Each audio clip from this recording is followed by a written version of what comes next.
নমস্কাৰ বন্ধু বান্ধৱীসকল, ৰ'দৰ তাপতে আমলেট এটা বনাই চাওঁ বুলি ভাবিছোঁ। হয়নে নহয় নাজানো বাৰু, চেষ্টা কৰি চাওঁচোন কি হয়। 20 মিনিটমান হ'ল টাৱাখন ৰ'দত দি থোৱা, এতিয়া চেষ্টা কৰি চাওঁচোন ব'লক।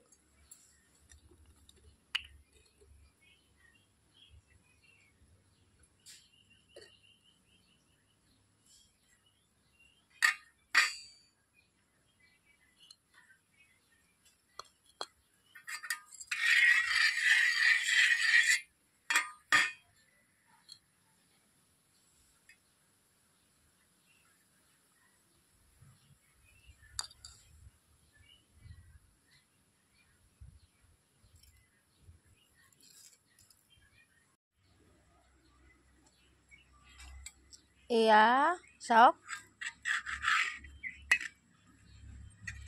এয়া দেখিছে ৰাইজ, ইমানেই গৰম ৰ'দত আমলেট বনাব পৰা হৈছে।